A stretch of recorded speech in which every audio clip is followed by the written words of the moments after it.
É nosso convidado para falarmos um pouco em detalhe deste processo, André Lamas Leite, professor da Faculdade de Direito da Universidade do Porto, penalista, especialista precisamente em Direito Penal e no processo penal. Boa noite, professor, obrigado por ter vindo. Antes de mais, a primeira pergunta que lhe faço é esta. A figura central de todo este processo é um juiz, é a figura central, que vai ser ouvida uma semana depois do processo ser conhecido e de todos estes arguidos terem sido ouvidos. Isto faz sentido? Bom, isso tem levantado muita polémica nos últimos dias, porque realmente o Estatuto dos Magistrados Judiciais, que é um diploma de 1985, mas já tem sido várias vezes alterado, não permite a aplicação de prisão preventiva, nem permite a detenção, a não ser em flagrante delito, por crime punível com pena de prisão superior a 3 anos. Como as detenções dos outros arguidos não ocorreram em flagrante delito, nem a dos desembargadores em causa, efetivamente não podiam os mesmos ser detidos, e aqui a detenção, o efeito que tem é, no prazo máximo de 48 horas, eles começarem a ser ouvidos. Porque esse prazo constitucional e legal é para o início da diligência, como aqui aconteceu, porque depois se foi prolongando ao longo do tempo. Mas não há nenhum mecanismo que pudesse forçar essa audição em tribunal, mesmo sem a detenção, sendo essa pessoa a figura principal de um processo? Eu penso que todos nós ficaríamos satisfeitos que o interrogatório ao arguido fosse, efetivamente, mais cedo do que aquilo que vai acontecer. Mas, efetivamente, de um ponto de vista legal, do cumprimento das normas, não há nenhuma infração, não há nenhuma nulidade ou irregularidade que tenha sido cometida. Agora, porventura, se para além de termos ouvido, se terem sido ouvidos o Sr. Conselheiro, que está a funcionar aqui como juiz de instrução criminal, ter ouvido as pessoas que estavam detidas, porventura eu teria preferido que fossem ouvidos no dia imediatamente a seguir. Até porque este espaço de tempo abriu lugar a muita discussão e muita confusão em relação até ao próprio facto de eles continuarem no exercício de funções. E, portanto, a figura central, segundo nós temos as notícias... porque ainda demorou um dia até serem, um ou 2 dias, até serem suspensos pelo... Exatamente. Só ontem mesmo é que o Sr. Vice-Presidente do Conselho Superior da Magistratura proferiu despachos nesse sentido. E, portanto, estava escalada a sessão habitual e foi preciso ver aquela declaração de que o juiz Rui Rangel faltou por motivos de natureza pessoal.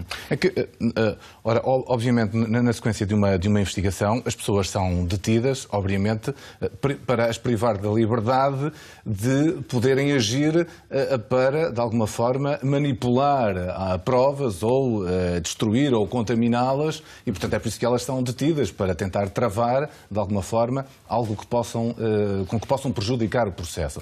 Se isso não acontece a figuras que estão diretamente envolvidas no processo, portanto, há aqui um risco disto acontecer, das provas serem contaminadas ou, de alguma forma, adulteradas.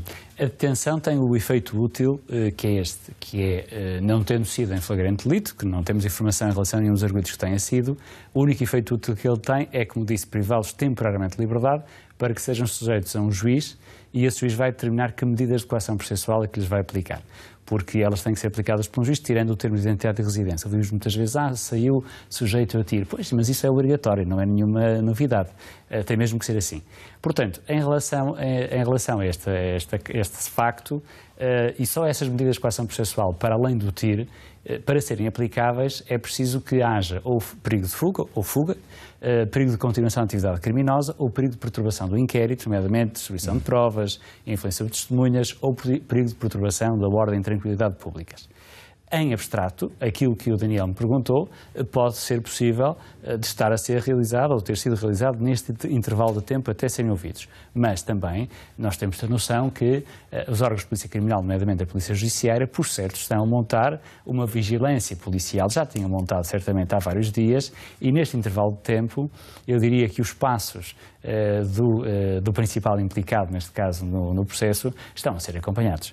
Portanto, desse ponto de vista, em termos práticos, não temo que haja essa destruição do material probatório ou que haja tentativa de influenciar o processo, muito menos de continuação da atividade criminal, já não é possível porque os dois juízes em causa já estão suspensos preventivamente no âmbito do processo disciplinar.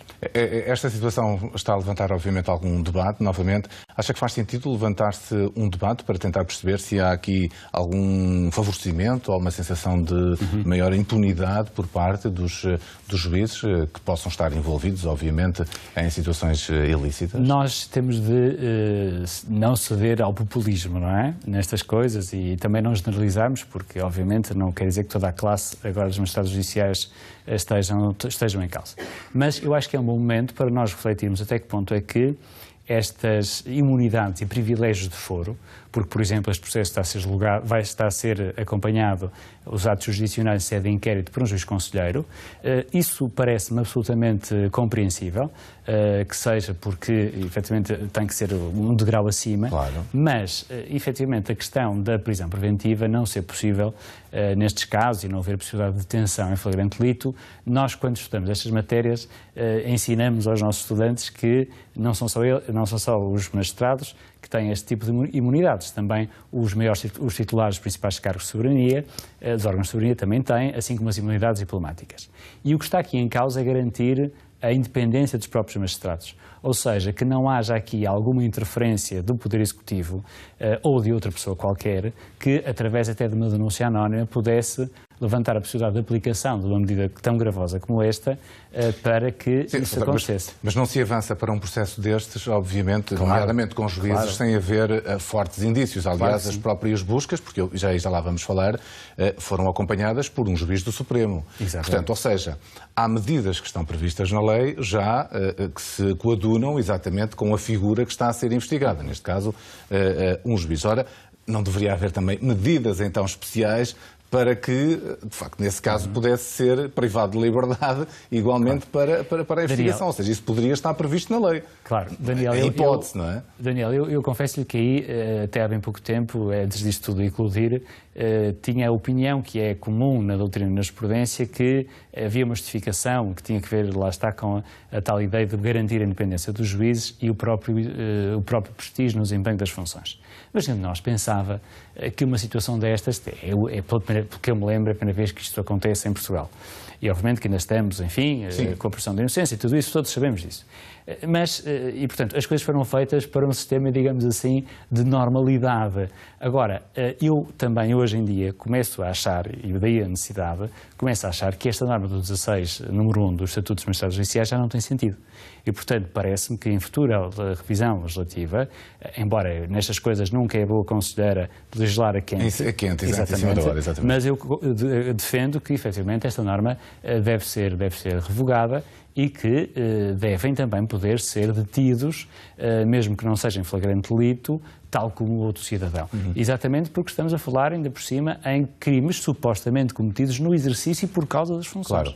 Ora, avançar, obviamente, para uma detenção que não é possível, teria que haver fortes indícios, mas para fazer, como eu disse, fazer buscas à casa de um magistrado, fazer buscas aos próprios gabinetes no tribunal, fazer este tipo de facto, tem que haver aqui uma matéria probatória já, ou pelo menos tem de haver indícios muito fortes. Não é? Tem de haver fortes indícios e por isso é que também a lei, no caso das buscas, seja na residência, seja no lugar onde a pessoa faz o seu trabalho, enfim, do domicílio profissional, exige que no caso dos juízes, seja a busca como se for a casa do Daniel ou a minha casa, também tem de haver a presença de um juiz de instrução criminal. Mas neste caso, de um grau acima e, portanto, daí estar o Sr. Desembargador Pires da Graça, o Sr. Conselheiro Pires da Graça a acompanhar este processo. E, para além disso, também um representante do Conselho Superior da Magistratura.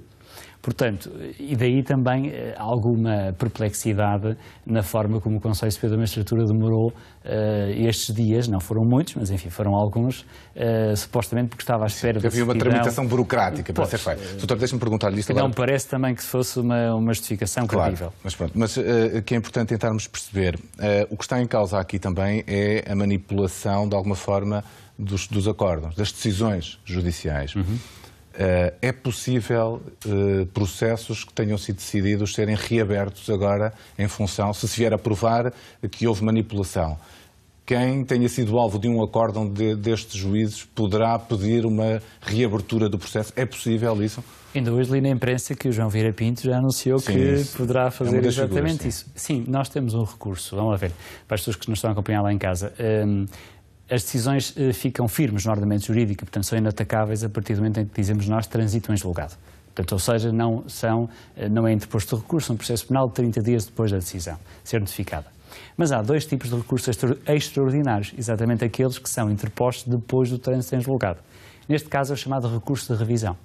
E o recurso de revisão está previsto no Código de Processo Penal no sentido de que, aplicando aqui ao caso que pode estar em causa, de que haja novos elementos que permitam duvidar da justeza da decisão ou que essa decisão foi influenciada de uma forma que implica a prática de crimes. Ora, é perfeitamente possível que quem se sinta prejudicado pelas decisões em que os juízes foram juízes relatores ou em que foram meramente adjuntos, porque nem sempre são eles que redigem os acórdãos, o projeto acórdão, e portanto concordam com eles e depois subscrevem esse acórdão, mas é perfeitamente possível que isso venha a acontecer. É um recurso que vai imediatamente, é interposto no tribunal onde a decisão foi dada e depois sobe para o Supremo Tribunal de Justiça. Agora, é preciso termos uma coisa muito segura, é que esse recurso de revisão só poderá ser interposto quando houver uma decisão com trânsito em julgado nestes processos. Estamos a falar de muitos anos. Exatamente. Estamos a falar de muitos anos. Mas, entretanto, esses processos não há prescrição nem da pena, nem há prescrição de procedimento criminal, portanto, ou seja, é sempre possível depois haver essa revisão. Agora, ela só será possível se provar este nexo causal, claro, que foi em virtude da tal suposto tráfico de influência, ou da corrupção, ou do recebimento indevido de vantagem. Enfim, não sabemos o que é que estará aqui em causa, mas no caso dos juízes, o que aponta mais, enfim, em termos legais, será o tráfico de influência ou a corrupção passiva, mas é preciso haver a prova desse nexo causal. Não vamos rever todas as decisões, só aquelas que estiverem envolvidas neste processo. Que estiverem envolvidas e que se provar com trânsito em julgado em que efetivamente houve estes crimes de que estão indiciados. Muito bem. Sr. Professor, obrigado por ter vindo. Obrigado, aqui. É um prazer sempre recebê-lo para dar estas explicações complexas do direito.